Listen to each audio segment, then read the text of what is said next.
un disjoncteur se déclenche au niveau du tableau de bord à l'intérieur du module lunaire Eagle. Buzz Aldrin baisse les yeux. Le petit interrupteur noir gît dans la poussière sur le plancher de la cabine. C'est l'interrupteur qui arme le seul moteur capable de les faire quitter la Lune. Et son sac à dos vient de le casser. C'est à ce moment précis qu'Apollo 11 a failli devenir la pire catastrophe de l'histoire du vol spatial. Mais l'interrupteur cassé n'était que le début de ce qui allait suivre. Pour comprendre à quel point c'était terrifiant, il faut comprendre la machine dans laquelle il se trouvait. Le module lunaire était en fait constitué de 2 vaisseaux spatiaux boulonnés ensemble. La partie inférieure, la phase de descente, était équipée du gros moteur qui les ramenait à la surface. La première partie, la phase d'ascension, était leur bouée de sauvetage.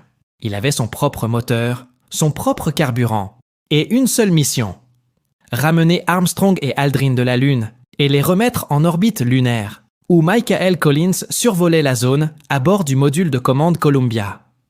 Le moteur d'ascension a été construit par Bell Aerosystems, et il a été conçu pour être d'une simplicité terrifiante.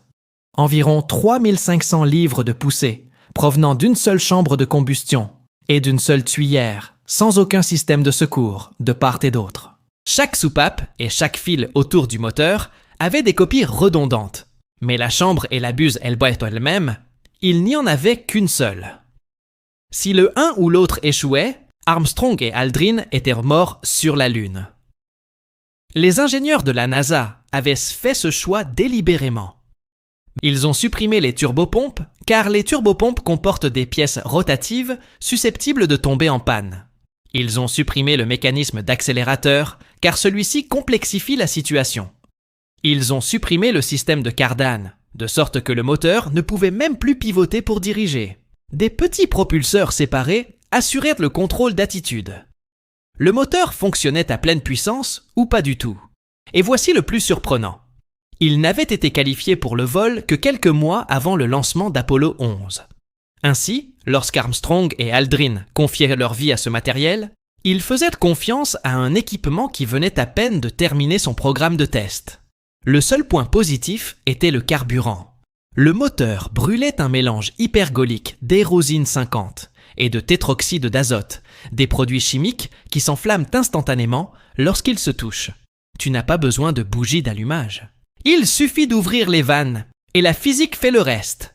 Mais il fallait encore que quelqu'un arme le moteur, et le disjoncteur qui servait à cela était maintenant en morceaux sur le sol. Voici comment cela s'est passé. Après la sortie sur la Lune, Aldrin retirait son sac à dos de survie portable à l'intérieur de la cabine d'Eagle. L'espace était minuscule, environ 235 pieds cubes. C'est à peu près la taille d'un placard à manteau pour 2 hommes adultes en combinaison spatiale. Alors qu'il tentait de retirer le sac encombrant de ses épaules, celui-ci heurta le tableau de bord. Il a entendu un craquement. Il baissa les yeux et vit le levier du disjoncteur étiqueté « bras moteur » gisant dans la poussière lunaire. Sans ce disjoncteur fermé, le circuit d'armement du moteur était hors service. Aldrin l'a signalé à Houston. Puis, lui et Armstrong ont essayé de dormir. La cabane cette nuit-là était horrible. La température a chuté à environ 61 degrés Fahrenheit. Armstrong était allongé sur le capot du moteur d'ascension, ce qui est exactement aussi inconfortable que cela en a l'air, avec une écharpe de fortune pour ses jambes, tandis que la lumière terrestre traversait le télescope de navigation directement dans ses yeux. Aldrin était recroquevillé sur le sol. Les 2 hommes qui venaient de marcher sur la Lune grelottaient dans une boîte métallique, se demandant s'ils en sortiraient un jour. Pendant qu'ils tentèrent de se reposer, le centre de contrôle de mission a passé des heures à analyser le circuit, à la recherche d'une faille logicielle ou d'un autre chemin de câblage. Ils ont trouvé une solution partielle grâce à un câblage redondant, mais personne n'était certain qu'elle tiendrait. Pendant que Houston s'agitait, un discours était déjà prêt dans un dossier à la Maison-Blanche. 2 jours avant l'alunissage du 18 juillet, le rédacteur de discours, William Safire, avait envoyé une note au chef de cabinet de Nixon, H.R. Haldeman, intitulée « En cas de catastrophe lunaire ». Saphir s'était inspiré de la note d'Eisenhower sur l'échec du débarquement de Normandie, jamais remise, et de la poésie de Rupert Brooke. Il a appliqué les deux au pire scénario possible pour Apollo. Il s'agissait d'un discours présidentiel complet pour le moment où Armstrong et Aldrin se sont retrouvés bloqués sur la Lune. Les instructions étaient d'une précision glaçante. Avant son discours, Nixon téléphonait à l'épouse de chaque astronaute. Ensuite, un ecclésiastique procédait au recueillement de leurs âmes lors d'une cérémonie inspirée des enterrements en mer. La NASA couperait alors toute communication avec la Lune. Armstrong et Aldrin seraient condamnés à mourir en silence. Haldeman ne l'a jamais montré à Nixon. Après le retour sain et sauf d'Apollo 11, le discours a été classé et oublié. Un journaliste du nom de Jim Mann l'a retrouvé aux Archives nationales 30 ans plus tard, en 1999. Certains historiens le considèrent comme le plus grand discours jamais prononcé. Et Saphir l'a écrit précisément pour le scénario que la NASA redoutait le plus. Non pas un problème à l'atterrissage, mais au décollage. Les documents de planification décrivaient 3 scénarios cauchemardesques. Si le moteur ne s'allumait pas, Armstrong et Aldrin manqueraient lentement d'oxygène à la surface. Si le réacteur s'allumait mais s'éteignait prématurément, ils seraient bien piégés dans un arc électrique en déclin qui les ramènerait brutalement sur la Lune. Et celle qui a donné des sueurs froides aux ingénieurs, c'est que si le système de contrôle d'attitude venait à tomber en panne pendant la séparation des étages, l'étage de remontée basculerait sur l'étage de descente situé en dessous. L'étage de descente contenait encore du carburant hypergolique résiduel dans ses conduites. L'analyse technique a démontré que les produits chimiques résultant d'un impact exploseraient en 1/10 de seconde.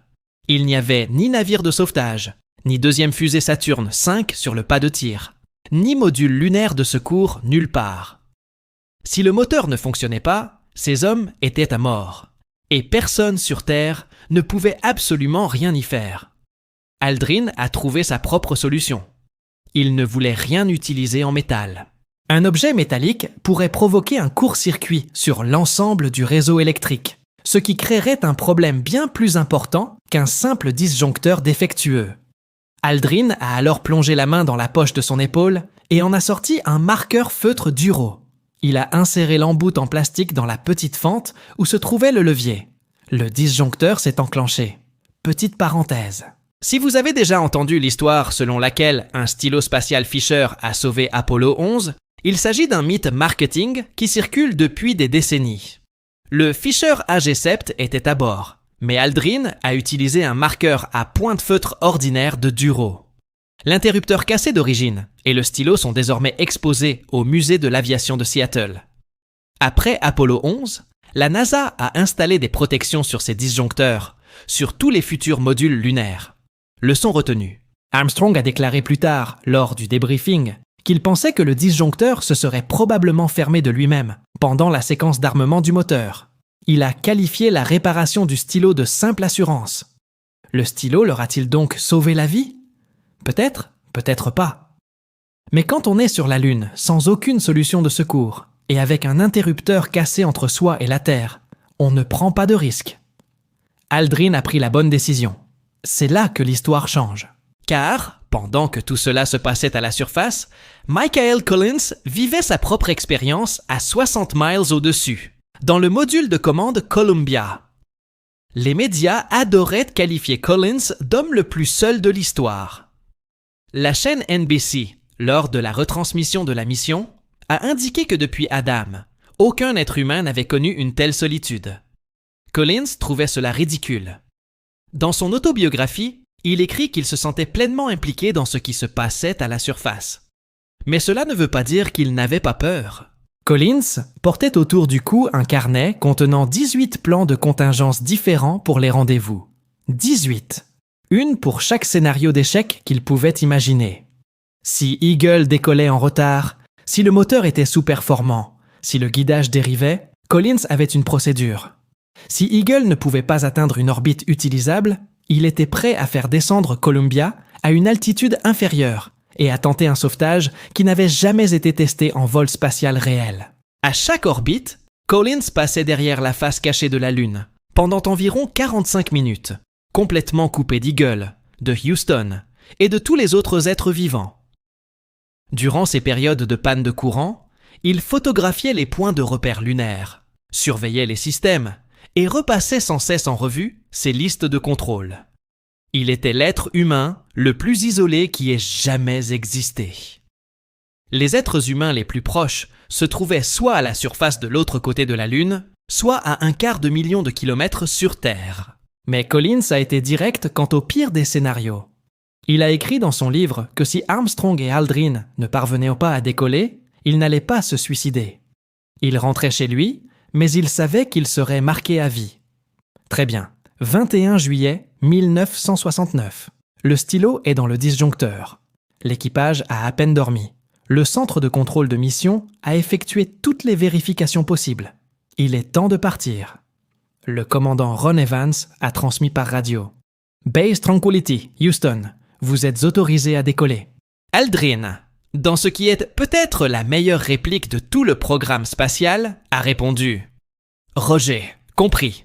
Nous sommes sur la piste. » Avant que le moteur puisse démarrer, Eagle a dû se scinder en deux. L'étage de remontée devait se séparer de l'étage de descente, qui resterait sur la surface lunaire, et servirait de rampe de lancement. C'est le genre de détail technique qui paraît insensé quand on y pense. Ils allaient utiliser des explosions contrôlées pour couper un vaisseau spatial en deux, puis lancer la moitié supérieure en orbite à l'aide d'un moteur fusée qui n'avait jamais été utilisé sur la Lune auparavant. La séquence de séparation s'est déroulée en quelques millisecondes.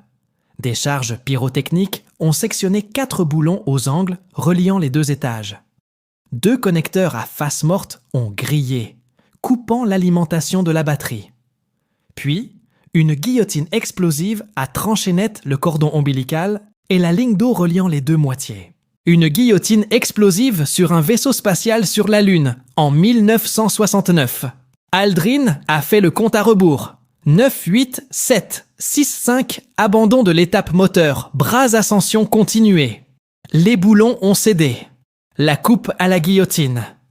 Et pendant une horrible fraction de seconde, l'étage de remontée a chuté d'environ 1 pouce avant que le moteur ne prenne le relais. Tous les pilotes des modules lunaires ont décrit cette même chute vertigineuse. Charlie Duke, à bord d'Apollo 16, a déclaré que sa première pensée avait été un juron. Puis le moteur s'est allumé. Armstrong a prononcé les mots qui signifiaient qu'ils étaient vivants. L'aigle a des ailes. Aldrin a fait état d'un trajet doux et silencieux. Tandis qu'Eagle prenait de l'altitude, il regarda par le hublot et vit les gaz d'échappement du moteur arracher l'isolant doré du compartiment du capitaine et le disperser sur le site d'atterrissage comme des virevoltants métalliques.